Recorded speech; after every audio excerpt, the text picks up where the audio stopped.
Saudi আরবের কারখানায় আগুনে ১৭ বাংলাদেশের মৃত্যু। সৌদি আরবের রিয়াদে একটি সোফা কারখানার আগুনে দগ্ধ হয়ে অন্তত ১৭ বাংলাদেশের মৃত্যুর খবর জানিয়েছে প্রবাসী কল্যাণ মন্ত্রণালয়। এদের মধ্যে নওগাঁর আত্রাই উপজেলার ১০ জনের মৃত্যুর খবর জানা গেছে। পাশের নাটোর জেলার নলডাঙ্গা উপজেলার আরও ৩ বাসিন্দাও নিহত হয়েছেন। গত রোববার ৯ আগস্ট দুপুরের এই ঘটনায় ওই কারখানায় নিহতদের মধ্যে নাটোরের নলডাঙ্গার খাজুরা এলাকার ৩ বাসিন্দা থাকার খবর দিয়েছেন স্থানীয় ইউপি চেয়ারম্যান।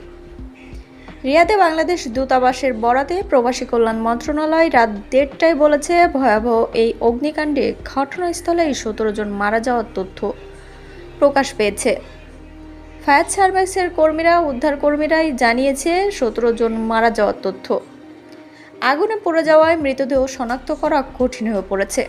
এর আগে রাতে নিহতদের স্বজনদের বরাতে স্থানীয় প্রশাসন জনপ্রতিনিধিরা বলেছেন, রোববার দুপুরের দিকে ওই সোফা কারখানায় আগুন লাগে। এতে অন্তত ১৭ জনের মৃত্যু হয়েছে। বাংলাদেশি ছাড়াও অন্য দেশের নাগরিক আছে কিনা সেটা অবশ্য স্বজনরা বলতে পারেননি। সৌদি দূতাবাসের কাউন্সিলর শ্রম মোহাম্মদ রেজায় রাব্বির বরাতে প্রবাসী কল্যাণ মন্ত্রণালয়ের জনসংযোগ কর্মকর্তা মোহাম্মদ শরীফুল ইসলাম বলেন, সৌদির কারখানায় মৃতের সংখ্যা প্রকৃত এখনও নিশ্চিত পাওয়া হয়নি। প্রকৃত সংখ্যা পাওয়া গেলে তা জানিয়ে দেওয়া হবে। আত্রাই উপজেলা ইউএনএ মোহাম্মদ মনিরুজ্জামান বলেন, রাত 10:30টার দিকে 7 জনের মৃত্যুর বিষয়টি জানা ছিল, পরে 10 জনের মৃত্যুর বিষয়টি জানা যায়।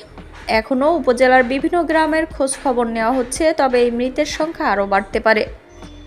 জেলা প্রশাসক মোহাম্মদ সাইফুল ইসলাম বলেন, এখন পর্যন্ত 10 জনের মৃত্যুর বিষয়টি জানা গেছে। ইউএনএ খোঁজ নিতে বের হয়েছেন।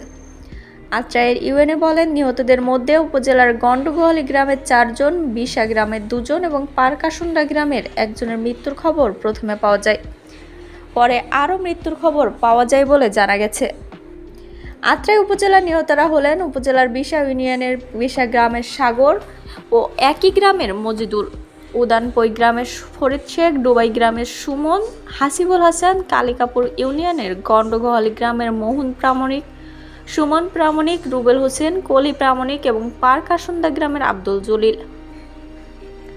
অপরদিকে এই সোফা কারখানায় লাগা আগুনে নিহতদের মধ্যে নাটোরের নলডাঙ্গার খাজুরা এলাকার ৩ বাসিন্দা থাকার তথ্য দিয়েছেন খাজিরা ইউনিয়নের চেয়ারম্যান মোহাম্মদ সোহরাব হোসেন।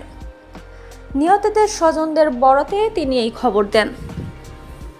নিহতরা হলেন নলডাঙ্গার খাজুরা শ্রীপুরাপুরা এলাকার গোলাম রাব্বানির ছেলে সাব্বির হোসেন সোহাগ, দিঘিরপাড়া এলাকার জাকির হোসেনের ছেলে শামীম হোসেন এবং মহিষডাঙ্গা এলাকার আসলাম আলীর ছেলে রবিউল আল হৃদয়।